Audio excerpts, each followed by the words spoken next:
Pourquoi la fermeture aujourd'hui du magasin? Donc en fait, on a eu une succession d'événements depuis plusieurs années qui nous ont pas aidés à sauver nos commerces.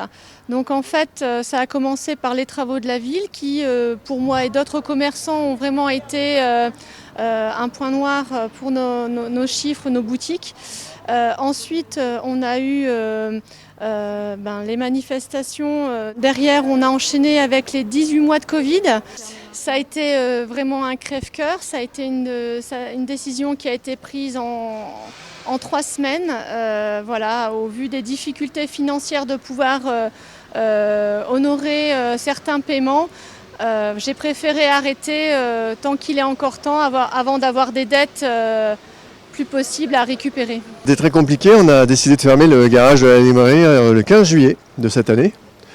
Pour une simple et bonne raison, c'est concentrer toutes nos forces sur la pérennisation de cette partie de notre activité qui est juste derrière nous. Aujourd'hui, depuis l'implantation d'un Cultura et d'une zone de chalandise qui est très très dynamique à 800 mètres d'ici, on a du mal. On a beaucoup de mal. Donc aujourd'hui, on est en train de se restructurer, on se réinvente, on n'a pas perdu de temps. On va fermer le rayon Beaux-Arts, on va prendre d'autres mesures, on essaie d'impacter le moins possible la masse salariale et puis d'essayer de continuer surtout à vivre. C'est compliqué. Je pense qu'il suffit de regarder autour de nous. On a combien de boutiques aujourd'hui qui sont fermées? Non, il n'y a pas d'engouement pour Albertville, le centre-ville. Tout est déplacé sur la zone. À aujourd'hui, je pense qu'il faut retravailler vraiment l'hypercentre.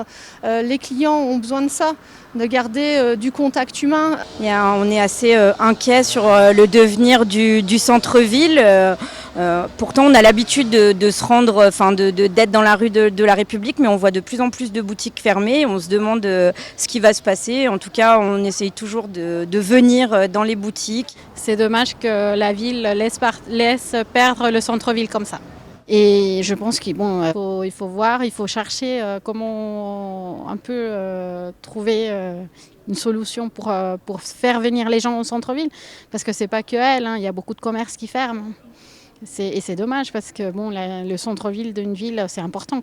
En tant qu'utilisateur et usager de la ville, je constate effectivement qu'au quotidien, il y a moins de monde. Je constate surtout qu'à ma droite et à ma gauche, ici dans cette rue, il y a beaucoup de commerces qui ferment les uns derrière les autres.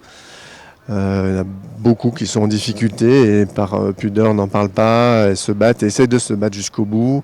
Ce qui m'attriste drôlement et grandement, c'est de voir cette richesse-là qui s'effondre aux yeux de tout le monde sans aucune réaction en fait. Et c'est dommage de voir cette grande rue là, toute vide et qui se vide.